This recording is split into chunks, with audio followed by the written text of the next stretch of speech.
every day, like 5 days, they've done it 6 days a week. And Monday through Friday, there would be a strip of dad and a boss would offer in New York. And then Sunday was their football. And I realized how much and I had this conflict with an old computer. So I fell back in. 2001 comes along, and I was recently employed. One of the first people to know the .com boom. I worked with OpenAir.com. They do online time billing. Track your expenses online regardless. You can't email your boss while you're on the road. You're going to use online web software. And I was really single against my will. And I was at a point where no replacement. And back to good. Obviously now, theaters. So I suddenly had months of nothing to do. And decided to look for a job, which I spent hours a day doing. And I decided to start webcomics because I've been reading them since 1994. The first one I ever encountered was recognized as the first webcomic, Dr. Fun. A man created it. It was like a Far Side type of thing. And then I felt I learned about John Ellison's Pobbins, and Scott versus PvP, Penny Arcade, and all these others, and I said I wanted to do a comic. And I wasn't sure what I wanted to do. The original ideas I had were a cyberpunk war detectives comic. And I was leaning towards that. Then I was going to do a comic in the Wild West with Lovecraft and Overtones. And the way I settled into it was a fantasy comic called New Little Dreams about a little boy who's a sister comic and having fun of fantasy. But I was having trouble getting into it. And I was just depressed about everything in my life. And my friend Clary Hart, we were talking on the phone, I was bemoaning my fate. And Clary, being the caring soul she is, just told me, why don't you shut up and do something fucking positive and your life will change. I was like, fine, something positive will happen in December. She said, what? I told her. And I pulled out these old ideas from 1999 about these two friends and said, okay, I can't do this once in New York, once in Boston, it's just too hard. So I'll combine it. Aubrey moved to Boston too. And I said, I need another person. I didn't want to make it just Aubrey and Davin because the first few things people say, like, oh, they're going to end up together one day. And no, they're not. That's weird. First off, they've known each other since childhood. If they ever hooked up, they would have done so by now. So I decided I needed another character. And I decided to get a female. And I had a friend who I've known since I was just out of high school through internet. And I asked if she wanted to be the comic. She's got her hair all in colors. Yeah, looking at a comic, get an ego boost. Oh, no, I don't really need it. And so I came up with this character named PG. PG got her name because if I had been born a girl, that would have been my name. My sister was supposed to be born a boy, and it was going to be a real female Holland, and she wasn't. And my parents had planned on that, so they didn't know what to do. And my mother wanted to name her Jennifer, because everyone was naming her daughter Jennifer in 1970. And my dad wanted to name her Penelope. But so my dad said, let's name her Penelope Jennifer, so she can be like a little Penny Jenny. We'll call her PG for short. And my mother's like, okay, Randall Keith Milholland. As a girl's name, that would be Ron K. Milholland. And the only way my dad would agree to that was if they had a second child, Penelope Jennifer. So when my mother got pregnant with me, she said she spent 9 months praying like she was never praying. And when she came to after the medication from delivery wore they handed me to her, the first thing she did was, okay, Randall Keith. So I gave that to PG. There were supposed to be a lot of inside jokes I never did originally. One was going to be the joke that PG and Daz was married by accident in Las Vegas, and I decided that was too sitcom-y, so I put it out. But anyway, so I spent months working on this comic, and December 19th, 2001, I released it at 3 p.m. Eastern Time. I got home from work, posted online, and I emailed 200 people I knew either as friends, theater people, former coworkers. I said, here's my new comic. It's dark comedy. I'm warning you that right now. But, please look at it and let me know what you think. And hey, since I know it was don't be surprised if we ended up one day too. 3 minutes later, my friend Jim Mitch emails me. He's like, "So when's my first appearance?" He's like, "You really want to be in this?" Hell yeah! I've got an ego. Put me in a comic. He's like, "I can be the gay friend." But she is, yeah. So he's not actually gay? Oh, he's gay. Oh, honey. Jim is this really. I met Jim in a role playing group. When I moved to Boston, I went to play D&D, and those were people that were looking for a few new players. And he joined at the same time I did, and didn't look at African. He was barely tell us any Asian at all. But he's very muscular. He's actually a trained dancer. He does ballet and a lot of tribal dance. He's physically fit. Most girls look at him like, sure. He's very strong fit. He's got dancer legs. And so, cool. Go in. And then my friend Josh wanted to be in the comic. Named Jason, which is a joke. I met Josh in October 2001. He was directing a show called The Eight. And has anyone here ever heard of The Eight?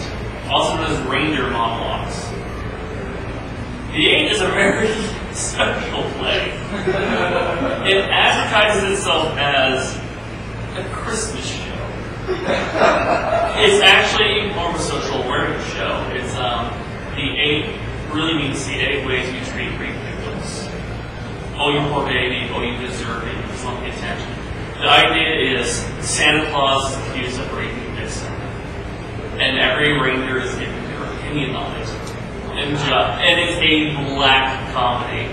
Because by the end of it, it's actually very heartbreaking. Because when the last 2 monologues hit, actually the last 3, the very end of the second to last one is kind of oh, that hurt. But the guy who wrote it also wrote like Who the Fuck Dog and Other Fairy Tales. So Josh is directing this, and he needs actors. I go to audition for it, and this is October 2001. And he has an audition for the part of Donner. Donner, as we all know from children's specials, is Rudolph's dad. And I'm talking about the old reindeer that no one remembers, and in the monologue, the references to the World Trade Center, which had just collapsed. And he's like, "Yeah, we're changing that." I'm like, "Oh, why not? It'll be a hoot. We can put a little picture up."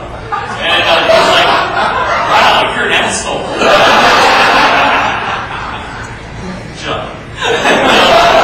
And we hung out, and so the week the show opened, we had one of our run-throughs, and Josh was the improviser. Josh Pritchard, the real Jason, has been doing theater since he was 4 years old. He started college at age 15. He has 3 majors: computer science, theater, and English. I think he minored in mathematics. He is this genius prodigy, and he is vicious and visceral in his business.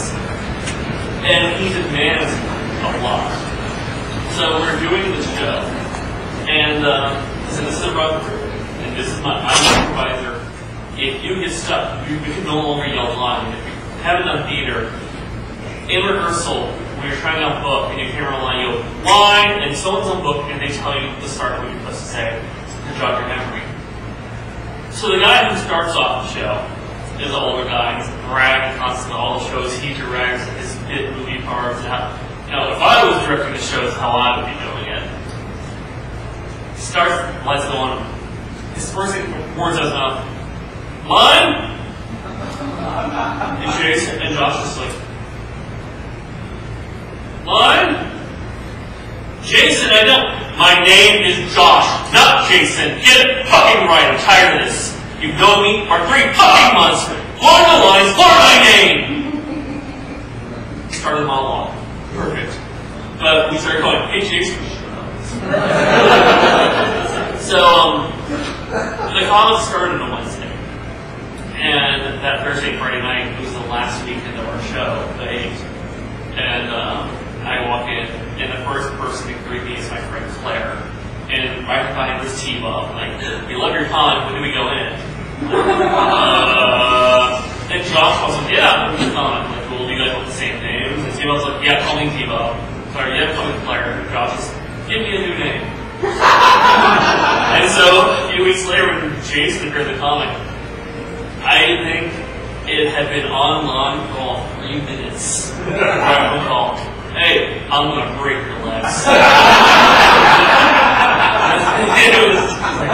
They like always laughing good, and you might not do it too many times. And so the comic went on. But yeah, Jim, I created myself like I just did Jim. Any other questions? I've been talking for a while, like 20 minutes, I guess. Yeah. You had this story about how your family kind of reacts to comics, especially parents. Yeah, but it's been interesting. My parents are very good people, which is why I rebelled and became what I am. My father's name is Fred Milholland. He's a farm boy who grew up in Arkansas. He was born at 35. He was a hell of a depression. My mother's name is Betty Faye, and she was in high school a cheerleader, league club, yearbook, newspaper, and a beauty pageant contestant. She was almost Miss Arkansas in 1962. A bit of an overachiever, the sweetest woman you'll ever meet. And she'll tell you with a sweet smile what your problem is. And not believe in talking behind your back. It's always to your face. Which is where I learned. My mother taught me sarcasm. My father taught me how to pick on people. My mom taught me insults. I told some of you the story. My sister was 18 years old. She had a job. And she went an allowance too. My mom was like, you don't get both. You get one or the other. You either work while you're in high school or you get an allowance. My sister got very angry. It was a topless bar near us called Baby Dolls. My sister, it's coarse, scary, sketchy place. And my sister was like, fine, I'm 18. I'll just work at Baby Dolls. My mother just laughed. Oh, sweetie. Keyword titty dancer's titty. That whole month. My sister was like,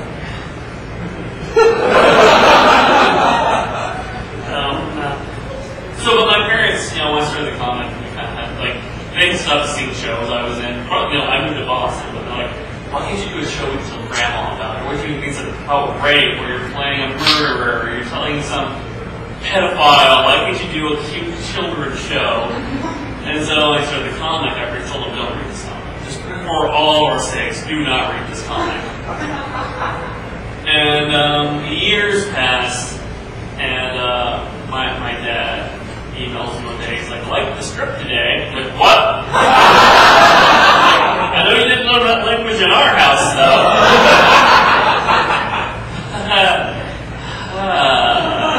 And so he's like, I guess some of his coworkers, or he's retired, his former coworkers found the comic and asked him about it. This happened to my sister too. Some people found the comic and asked, "Do you know Rainy Milholland?" She said, "Yes, my baby brother." Like, so Dolly is based off of you. Who the hell's Dolly? He said, well, in this comic, the main character has a sister named Dahlia who was handicapped in a car wreck, and you were wondering if that was you. She's like, what? He put what in the comic? Because she was handicapped from a car wreck.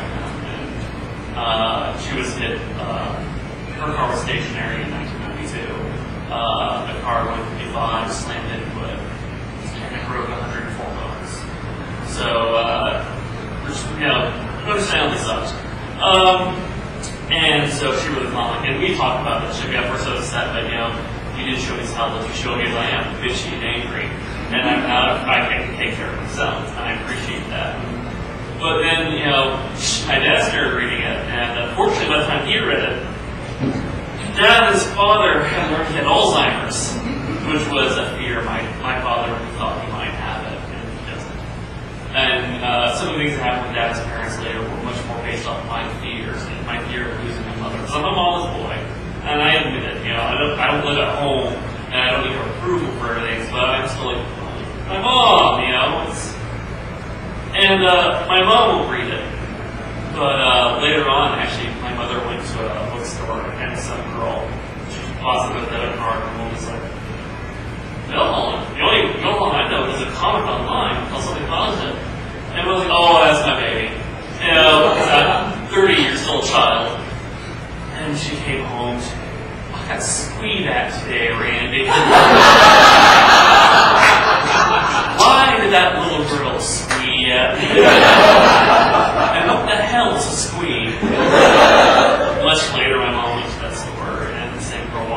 I'm so glad you're okay. Why wouldn't I be okay? Randy killed you in the comic 2 days ago. There was a phone call I was not expecting. Phone rings. Hello, Randy. Hi, Mom. How are you doing, Randy? I'm fine. How are you? I apparently could be better. So, like, I made a joke about it where, you know, they're talking about my parents, and the strict, my dad's talking, I can't believe you gave me Alzheimer's. My mom's like, at least you're still alive. My mom printed it out to the family reunion. Look what our son did. I'm surprised how proud they are. They don't like the language. My mother has never said obscenities. Like, the worst I've ever heard her say is hell. And it wasn't her big hell's bells. Someone said hell, there was a lot of bells. It's a really cool place. But they better be, that's pretty much where we're heading. You want some questions? I'm sorry, I talk a lot. But come on. Yeah. Are there times where you feel like do the comic and something? Okay, the question is other times I want to give the comic. Basically, like, I don't want to do it anymore. No, there haven't been. There were times I'm really stressed by it. I mean, it is my achievement now. It's my job. And when somebody goes from hobby to job, it is harder because now you're required. And especially my first year of being self-employed, I had dared my readers to donate a salary. It was more of a shut-up technique. Like, yeah, you guys bitched I don't pay them. Yeah, people were angry that I didn't pay some days a week anymore. But I was working 40 hours a week on my job. Minimum of 40 hours a week on the comic, and almost all this technical ad sales and merchandising. And so I said, look, you guys don't pay my salary. You want to pay my salary? I'll quit my job on They did. I thought, shit, now I've got to redo this. And then so the first year, there were a lot of comics that went up I was not happy with, because I felt like I had to update every day. But after that 1 year marker passed, and I didn't do another donation drive, I felt like, cool. Now I'm a comic, I'll just put a note saying, today's comics suck. You'll get a comic tomorrow. And I feel better. So there are days it's hard to update. There are storylines I've kind of dreaded, but I don't ever think, oh, can I just finish this shit? Are we done now? I'm actually very happy with it. I'm very proud of how far it's gone. Yeah, what about you? So the comics you're livelihood nowadays, but you've got like a 10-year plan for it? Originally I had a 10-year plan. I am probably not going to be doing that. At least if I do it, I'm not going to do it the way I was going to do it originally. So do you have any plans for how you're going to keep eating after something? Well, basically what I've decided is the character's going to age, you know, and that means like, if I get to 10 years and it's like, you know what, this is really the best time to end this. If I end it now, people will always look at this time and go, God, that's perfect. I will do so. If I think, you know, I can be doing it for 15, I'll do it for 15. The original plan was, now I have kept a lot of this from my original 10-year plan. When I sat down, I said, this is the storyline. Davin lost a parent, you know, when he was supposed to, when Nat left for Texas. And there were some things I didn't do. I was like, okay. That's your sound guy. Okay. And you're late. The original plan was actually in year 3, Davin was going to die. And it was going to be a fucking gone wrong. And Clary and the real PG sat me down. Independently of each other said, we don't really like the implications of you killing off your Avatar character, so you're not going to. And then I was like, I was in a really kind of good depression, and I changed the plan to be like, the idea was at a certain point, the characters would start kind of leaving the comic. Like in year 4, Claire was going to leave. In year 6, PG was going to get married, just go and leave. And by the end of it, you basically have, in the last year, it was going to be Aubrey, Davin, and Choo-Choo Bear. And in the last year, the next last year, Aubrey was going to leave, and Davin was going to be Choo-Choo Bear, and then he leaves and goes somewhere alone. And the last year, we were going to do people looking at Davin's little apartment. I was like, that's really emo and whiny. So, fuck that. But, yeah, actually, that was total revenge.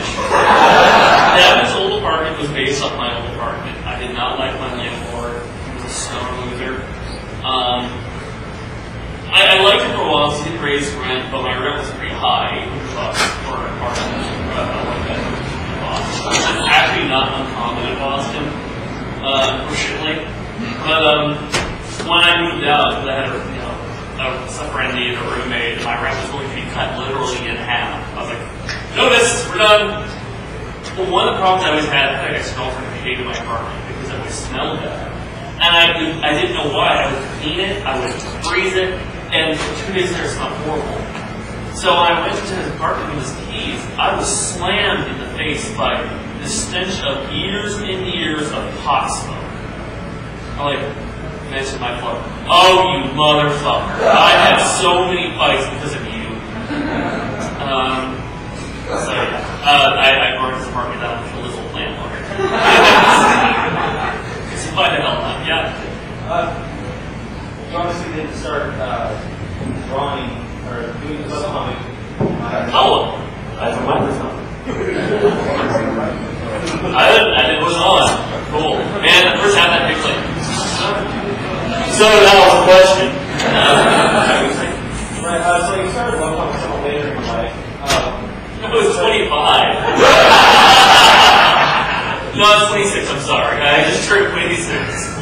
Right, well, a lot of artists are like drawing like a lot throughout their childhood. Oh, yeah. Broad time, so I was drawing as soon as I could make a pencil. Art was in my family a lot. I have a cousin who's an abstract artist. My mother has many tales of me as a child, just covering walls, entire walls of our house with drawings I did. In fact, this one time she tells the story of I had learned what surgery was, and so I drew a picture. One of our neighbors was visiting, and it was an operation table, and the doctor had pulled out a man's heart and was putting an alarm clock in it. And the woman was like, "Randy, why are they doing that?" And she said, I got very angry. I said, well, obviously he asked for it, otherwise they wouldn't do it. And I was like, there is a point. So, yeah, I've been doing, I was actually a high school cartoonist. I did local cartoons, or did editorial cartoons and a comic strip in the high school paper. Our high school paper, for you people who love this, the Trinity Palantir. We had a letter from J.R.R. Tolkien who wrote at the end of his life, giving our school permission to use that. It was stolen by a teacher who got fired.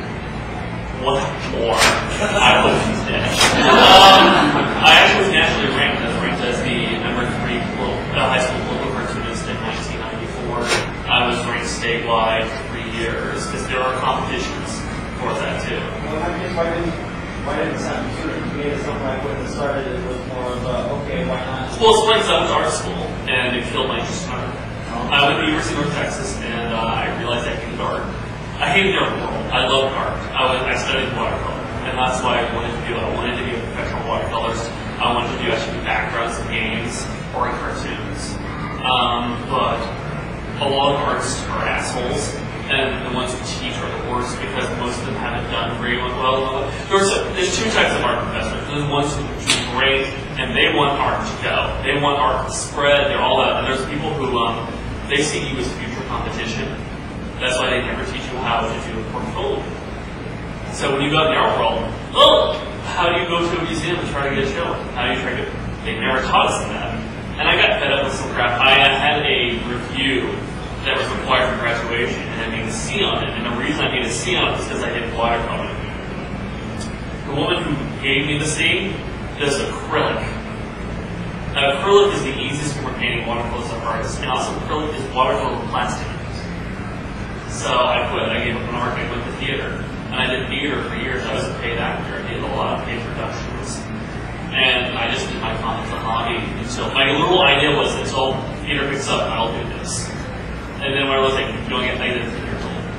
You didn't kind of know the Yeah. baby part, but have you covered the origins of Choo Choo Bear? No, I have not actually. The origins of Choo Choo Bear. Choo Choo Bear is not happy. I had an ex-girlfriend, and she had a little kid that she kind of gave me. It has a problem with its bones, so it kind of drug itself everywhere.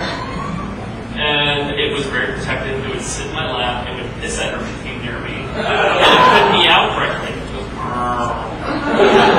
and then we broke up, and she kept the cat, and I moved to Boston, and then it died. It's hilarity. So what happens next is, the original idea was Dad was going to have a cat that looked like a Tushy Hug, but never named. It was never named. And horrible things always happened to it, non-stop. There's going to be a character named Jesus Mickey, who was a hippie guy. He didn't dress like Christ. He just was, they called him because he had long hair and thought he was God's gift. And who got drunk and fucked the cat once. And all this stuff's going to happen. Dad was going to inherit a monkey at one point in time. And how he was going to inherit this monkey was he had elderly next door neighbors who the house had been fumigated, and he told them to come over to his place and crash. And when he brought Jake home, he opens the front door. They're in bondage here. And there's a little monkey there with a bondage ball in his mouth. And the Humane Society tells him later, like, we don't have anything to do with the monkey. We had no facilities. You're stuck with it. And so the monkey was constantly harassing this cat, unnamed cat in the background. Well, I ditched that idea. And what happened is, one day I was in Boston Common and someone was walking their dog by me, and it was Pekingese, and it was the dumbest, it was dumb for Pekingese. And she said, "Come on, Choo Choo Bear!" I'm like, what a horrible fucking name! I gotta use that! And my downstairs neighbor in the old Bavin apartment had a cat that was half Persian, half Siamese, which were the two meanest cats ever. And when I first moved in that apartment, I was pointing these out, and sitting in his back window, and went, "Hi, Kitty, how are you?" He looked at me, and changed face. Oh.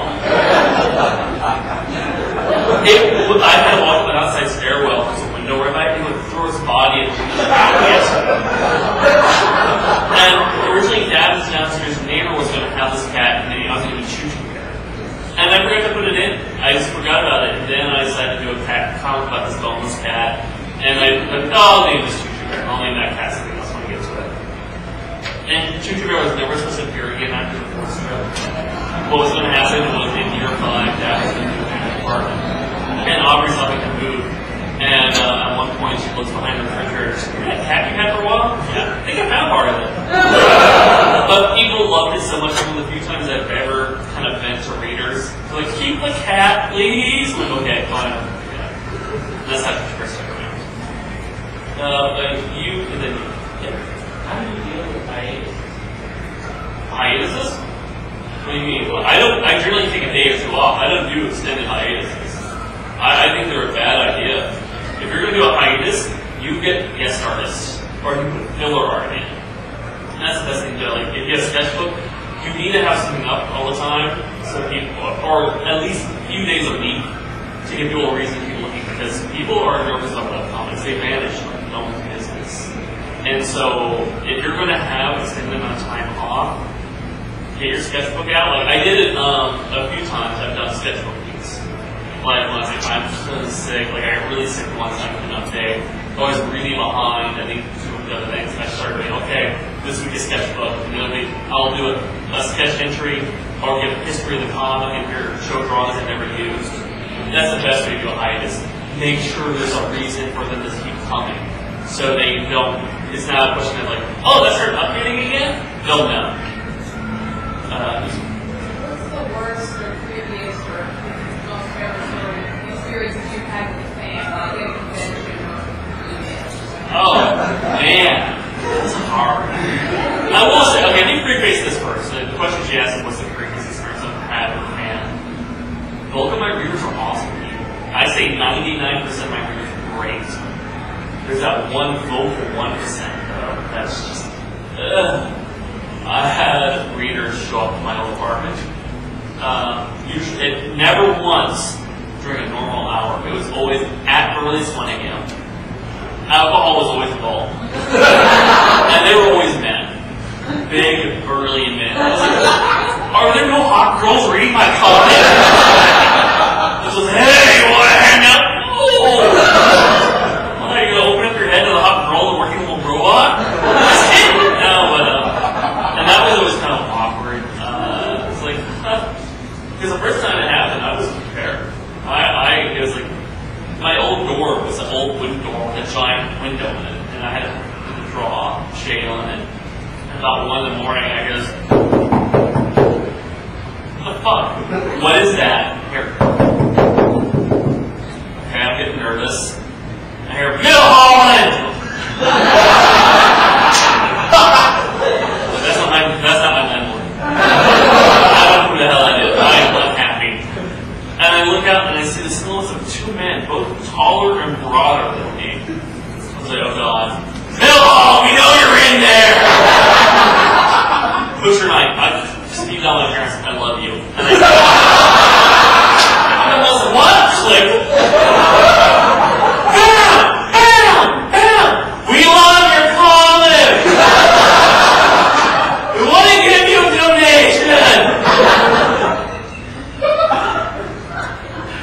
In the door, you guys explain.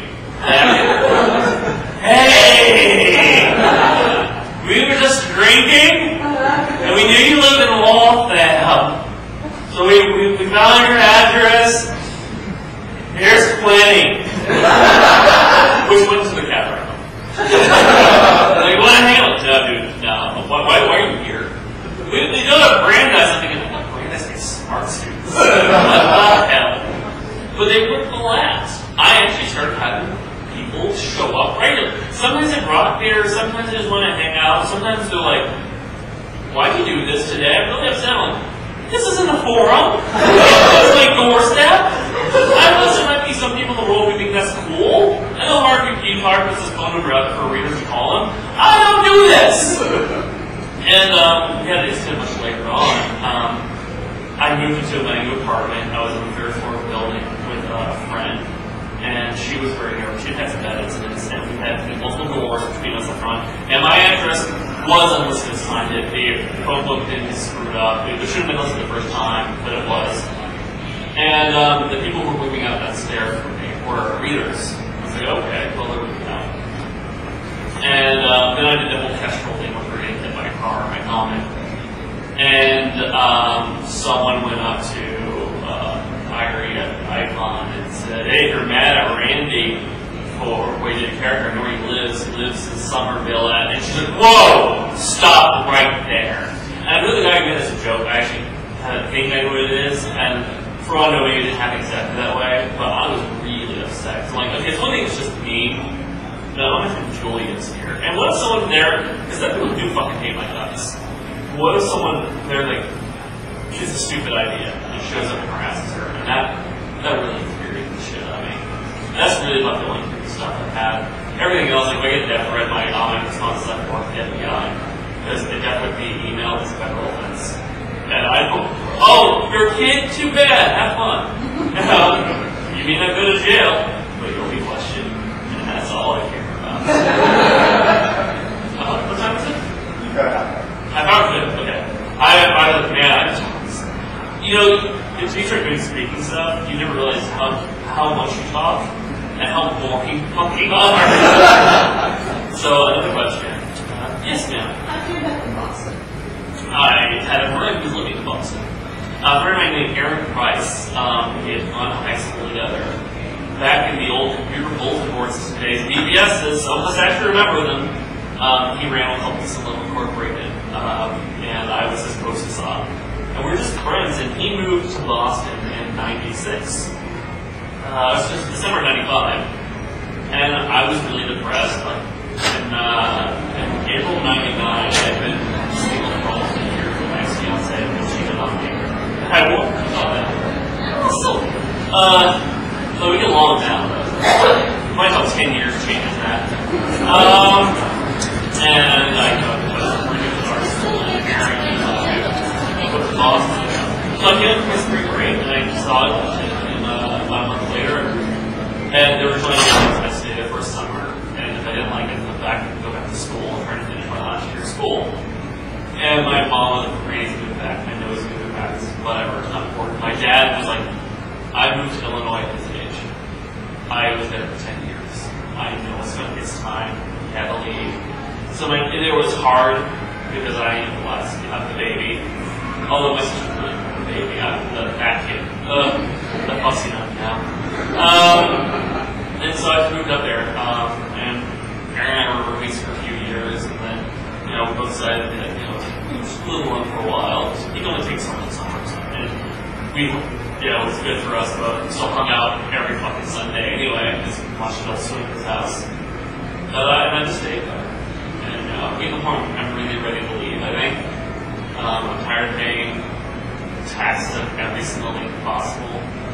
And I'm kind of tired of the puritanical attitude. But overall, what else? Come on, we got 30 fucking minutes. More stories. Yes. This may be appropriate. What? This may not be appropriate? This may not be appropriate. I think it was yesterday's filler art with the word mother. Don't ask me to say the word or something continue unless you're serious. I'm not saying that. I was just asking a woman once asked me to say the worst possible thing I could to her. Because she was upset that I was nice to her. I've actually gotten a lot of people calling me for me to go, hey, douchebag, buy something or I'll fucking rape your mom. You know, I don't think but, I don't. And when I'm actually kind of not a dick to them, I think I'd be meaner. And I'll just insult the course. I'm like, oh, cool, And this woman actually asked me to say the meanest things where I could, and I did. And she almost started crying, because I made a very personal attack. And I was like, you asked! You cannot be mad! I'm sorry! And so, and I'll have that happen. I had someone years ago who asked me, like, she was very sweet, but she was a very feminist, like, there's something wrong with her, she's like, I tell women the why, and she was very PC. And, so when they said, I can take anything you say now, and I had to do stupid. I said, good. Congratulations. Went back to work. She said, no, come on. Say something. Say something bad.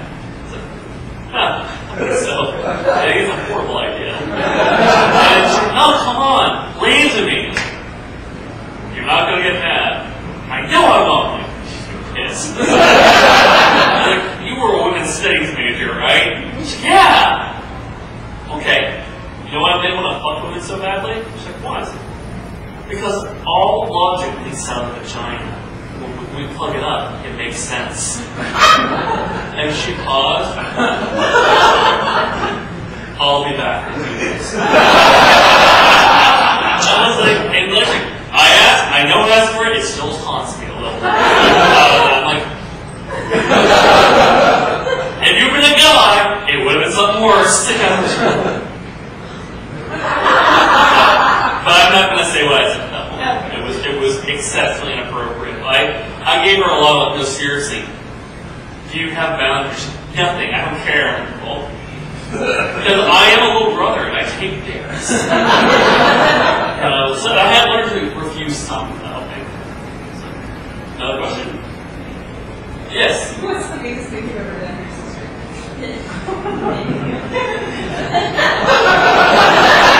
I know I was caught taking screws out of her wheelchair. Mom, what are you doing? You did not hear a squeak! American. Yes. And get a running shoe. Or putting things out for reach. Because she's like, come on, gives you a reason to stand up. And, in the winter of 2002, when my dad retired, he started working with her and she started walking. And I was like, all my friends, I made a comment about dad finance is just walking, and all my friends like, is that true? Yeah, it is. You're fucked. I just want to cut you. Yes. So how old was she? How old were you when the accident happened? I was 15. No, 16, Rebecca turned 17. It was really hard. What happened was this. I was taking the TOS test. They don't do this in Texas anymore, but it's the Texas Assessment of Achievement something. It's a standardized test, and it was stupid. And, I went in. It was the second day of the test, and I finished my essay, and I was reading, and I was pulled out of class. And basically, I see my counselor walk in, and she whispers to Proctor, and the person, Randy, you finished your test, right? Like, yeah. Why don't you go ahead and give it to me? Okay, I was not a kid who got in trouble very often. I had gotten in trouble since elementary school. I was really confused, and I turned it in. And I go out in the hall, and there's my counselor, and there's Dr. Shimmy. Dr. Shimmy was the Latin teacher. He actually had a PhD and was teaching in high school. He was foot 4 languages, and he was this tiny little man. He was very old, he was in the 80s, but everyone liked him. He was a very calming influence, and that's why they had him. He would also just happen to be in the office when they told him about my sister's car wreck. And he's like, I want to be there, maybe I can help out. And I will never forget this. My counselor said, so how many siblings do you have? He's like, well, I've got my sister, and I have half brother who's dead. Watch. Oh. And Doc looked at her like, almost like, would that make a difference? And he just looks like, let me speak to her, please. He just shoved her. He's like, Randy, your sister was in the car wreck. She's on life support. She's in Houston. Your parents are waiting for you. You can retake the test in the spring if you have to. Because the thing in college, this one day, you can't take the test. You have to be there for the whole time. And he's like, just go meet your family. I'll be praying for you. So I'm like, everything that's going through my mind. What made it worse is my sister and I had a really bad relationship at this point in time. We always had one. The last time I talked to her, she called home and we got a big argument. Because I thought she was selfish. And, and she was, in my mind, just being fucked up. And I didn't care. And she started yelling and something, cussing me out. And my last words to her really were, I wish you were dead. And so I'm like, oh God, oh fuck, oh fucking God, oh God, oh God, oh God. And I'm driving home and my mom is being very calm about it. And we drove to Houston. And we got there around, I think, 5 in the evening. And we got to Herman Hospital, which was one of the most corrupt places on earth. But it has another rant. And I'm supposed to get sued for that now. But I'm not prepared. They did some things. And we were waiting around. And our friends were all showing up and talking to us. And I remember going in. They finally said, well, let parents in first. And then they let me in. And it was really weird. She was in coma, first off. What happened was, car was coming at her. She saw the car coming at her. Her car stalled. She was pulling out her apartment complex, and she remembered that the driver said, you want to do your seatbelt. You don't get out the door. The car's coming at you. You go out the other door. She got in the passenger seat, open door, impact. Pushed the driver's side door past the console. Would have killed her instantly. But the only thing that saved her life was she got out of that seat. And it was just, her jaw was wired shut. She was on life support. She had a trach. Her stomach had been punctured. Her lungs had been punctured by her ribs. And you're staring at this person, and their eyes are open, and they're looking at you, but they're not awake. And it was just, hold on, this isn't happening. This is not happening. I shut off. I couldn't believe it. And I remember going down the hallway with my dad for a while, and we're talking. He's like, so what's going on in school today? And just trying to like conversation. So we're doing the TOS test. He's like, oh, you guys could graduate, don't you?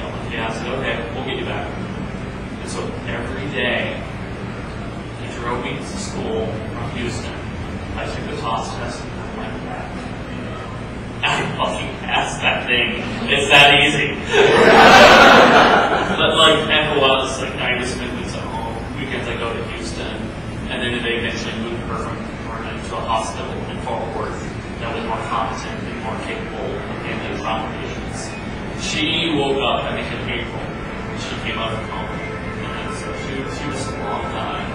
And it was really hard because, I went to that stage where I was going for college, and our family had always been together, and suddenly it was just me at home. And it was kind of scary. I brought the dog in every night. She's an outside dog, and she didn't like me in the house, but she's like, well, this one feeds me a lot more than the other ones do, so cool. So I want to have more happiness. Anyone else? Yeah. Well, you mentioned that you had a really important relationship with your sister. Oh, we get along real well. She still bags on me. She calls me, asshole, jackass. But I mean, we get along. We're not best friends, and we hug. We curl each other's hair with our parents and make s'mores, talk about boys, which would be really awkward. Anyways, but she'll call me up and check on me. I'll call her and check out what she's doing. But we're friends. We get along pretty well, and she's talking about her problems. And she'll know there's a guy killer. She's like, yeah, I like this guy. Or, oh, I love so-and-so because he's acting like an idiot. Yeah. So what are the you have an idea that I want to make a comment about something Mother Day, but not dead comment. Flashbacks, dude. That's having to ever remember a time when his mom did something, and you can flashback it. In fact, on the cast page, that his mother Faye is listed as something called only flashbacks. Because anytime a character dies, they go to only flashbacks. Because the character Scotty, died before he first appeared in the comic, and he says that's all he does is appear in flashbacks. Yes? I guess you don't have any contrast to go around at all. Have you ever had a really positive experience that you mentioned? Oh, God, I've had countless positive experiences. I mean, you have people look up to you who just kind of tell you cool stories about how rights go lives, or about how they do an idea from the game role-playing game they do. One person actually met the woman he married because he was talking on a forum, and he introduced her to the comic, and they started talking more, and now they're married. And you get stuff like that. Most con experiences are positive in one way or the other. Everyone's like the one that's like, this con was a fucking horrible experience. Even those times you say, bye, this person was really nice. You always cool, isn't it? It's just, when it's bad, it's bad. But most people, I've had some awkward moments, like everyone walked up to me, and all she said was, my best friend committed suicide, suicide's thrilling, let me deal with it, and turned away. I was like, what did you say? Cool! I'll be there for the next one! No. Shit! Or, was he fat? He deserved to die? Oh, great story. I shouldn't even say that. So, the woman I'm dating. What time is it? What's it? 5? 10? Okay, I'll tell the story with the last question. The girl I'm dating. She gets so tired of telling the story. How she found my comic. She was at VCU, Virginia, college. And she looks over and there's this girl crying.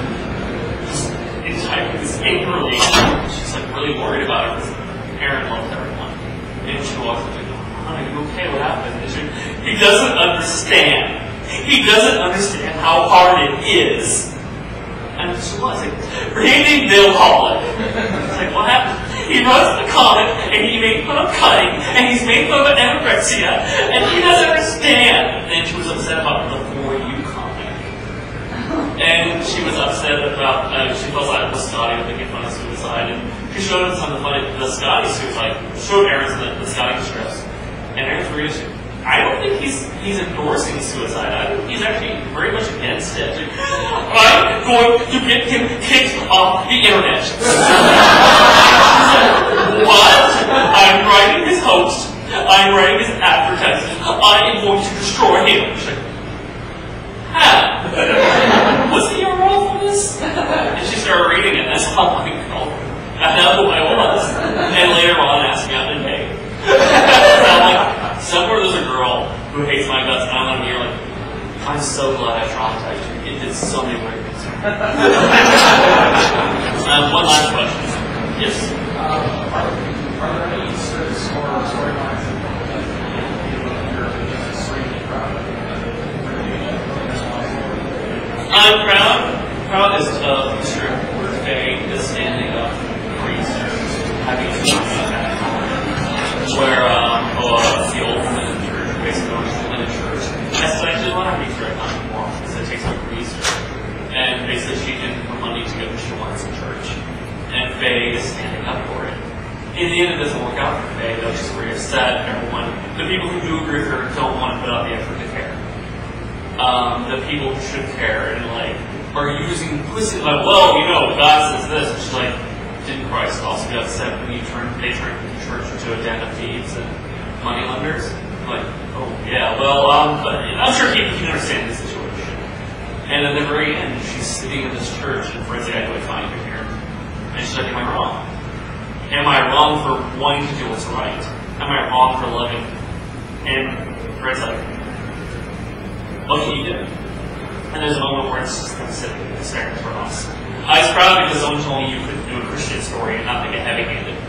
That you couldn't do something about people, and I'm not a Christian, but that you could do a story about people who are religious and not make it like, Jesus! It's just someone's like, no.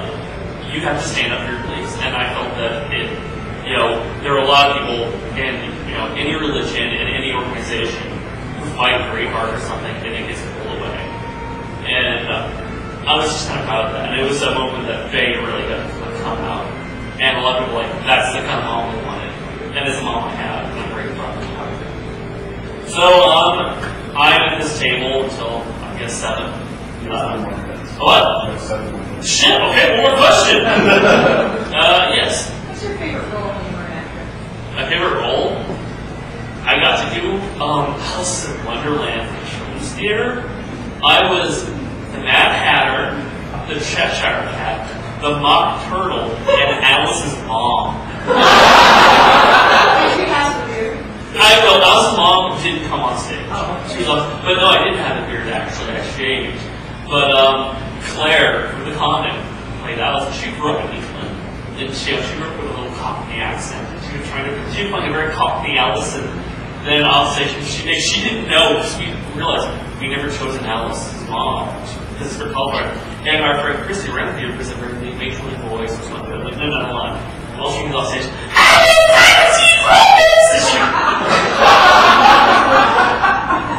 Coming, Mama! And every time I made it worse, and one day, Alice! Yes, Mom? And I actually got to play Death. And I got to play Satan once. But it was a play about the Garden of Eden. And it was a twist. It was a solidly written play where God makes Adam, God makes the serpent. The serpent is his right-hand man.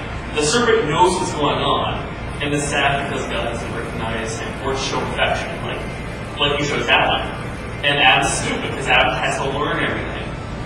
And God starts having dreams and makes Eve, and then God makes to fall in love with Eve. But Eve loves Adam, and the serpent's just pissed because no one's paying attention. He's like, I'm smarter than Adam. I know more than Eve.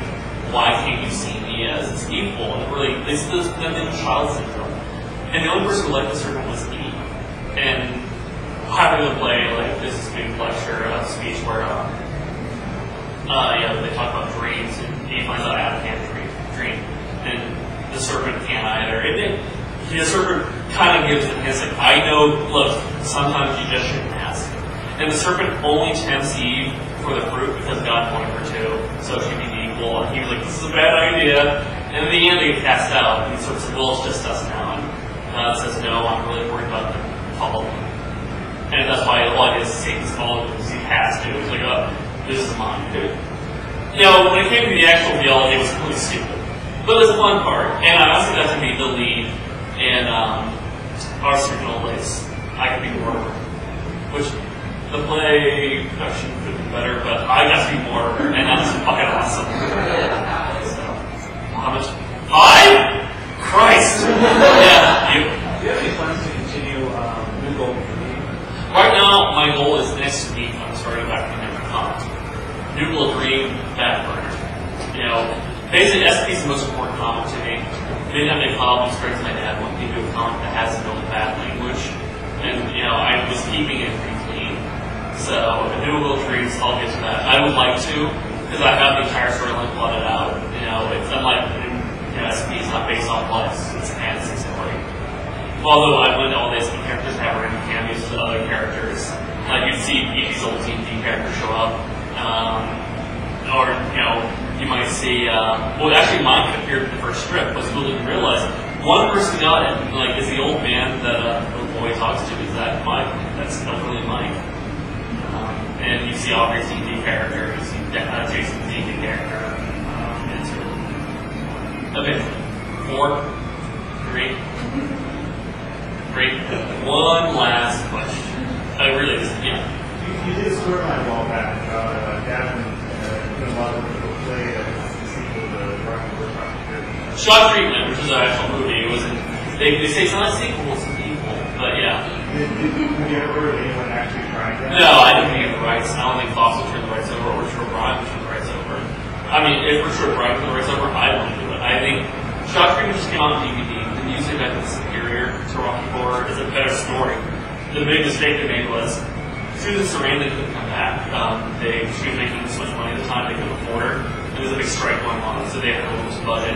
Barry Boston couldn't come back as Brad. He was actually, they were doing the George Washington miniseries, and he just couldn't get out if he wanted to. And Tim Curry was supposed to come back as Brad, instead of playing Frank, like Brad, but he couldn't get the American accent right. So what happened is you have a different Brad and a different Janet. All the other actors came back playing different characters. Except criminologists came back, and Ralph and Betty are back. Ralph and Betty are divorced because Betty is now dating a criminologist. His name is actually Judge Oliver. And, instead of Richard Magenta, you have Cosmo Nations, who are doctors, and also siblings. And essentially they have a second. This is PG. You can't show it this time. But the music's better. But no one, to my knowledge, has ever done it. It would be very hard to stage a series about. I can't get into that, but if they did, I'd love to see that. Well, thank you again. I'm at this table. If you will come out and get a free sketch if you have not gotten one. If you want to buy some crap, I've got Army comic shirts and art prints. And thank you guys for coming out. I really appreciate your reading. And